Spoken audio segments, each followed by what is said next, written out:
Hey guys, it's me again. Okay, so for this video, I wanted to talk about sort of everything I've got to focus on at once in my life. Now, you'll just have to bear with me because there's a lot to get through. I mean, if you look at all this stuff. Okay, so the first thing is all the issues around eating. Okay, so that's like not restricting, which is very difficult, especially at the moment.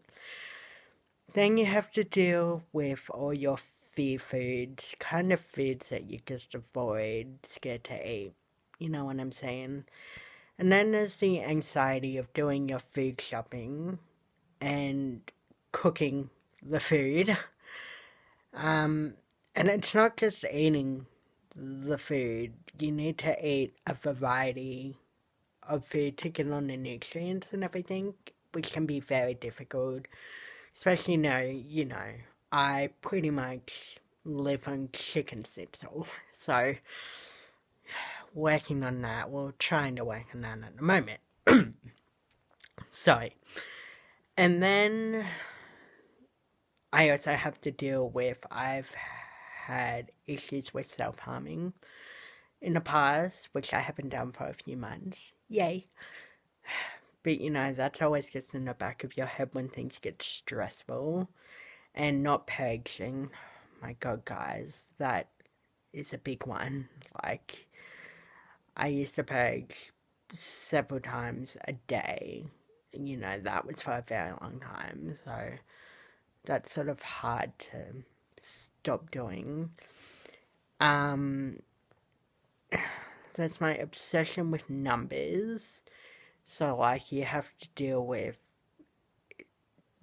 how many calories you're eating each day. Your weight, whether it's going to go up or down, and all the anxiety around that. There's the nutrition labels, which ideally it's better to not look at the labels if you can. But when you've done that for so long, you can't just stop overnight. And then I'm also a diabetic, so I need to worry about what my blood sugar levels are doing, which that's a daily occurrence. So, yay. And then, obviously, you have doctor's appointments quite often. So, there's a lot of anxiety around that, especially when you've been put in the hospital so many times after a doctor's appointment. You're just like, oh, Jesus Christ, is it going to happen today? And then, on top of that, you need to worry about having a social life. So that's spending time with friends and family and just getting out and about so you don't get in this state of depression. So let me tell you guys, it really sucks being in that state. It's really not good for you. And then I also worry about the future a lot. So that's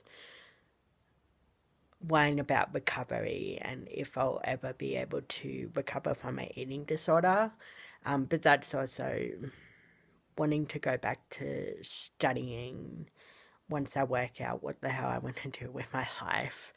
And eventually going to work. But, none of that can really happen until I have my kidney transplant, which, in order for that to happen, I need to keep maintaining my weight and be in a good place with my mental health and my eating disorder and all these other factors in my life. So that's stressful by itself. And then there's dealing with sort of your identity. So by that I mean who you are outside of your illness, what your hobbies and interests are, just stuff like that, which when you've been in this obsessive state about your illness for so long, you kind of just lose this whole other part of you. You know, this part of basically your whole identity. So that's always fun. Um, and then there's just general anxiety, which that's about, you know, every aspect of life. And you can't escape that, but I'm working really closely with my psychologist and my medical team to try and overcome this. Um, so yeah, I'm hoping by doing these videos that somehow it will help lower my anxiety and sort of keep me on the path of recovery and just be able to get all these constant thoughts out of my head, because it's just really exhausting dealing with all this by yourself, guys. That's why I'm so thankful for my friends and family, and even, dare I say it, my medical team. um, but yeah, so that's just sort of briefly what I have to deal with on a daily basis. I hope that you're enjoying these videos. Um, just comment below if there's anything you want me to talk about. I'm pretty much an open book, so nothing's off limits. Okay, thank you for listening. Kisses.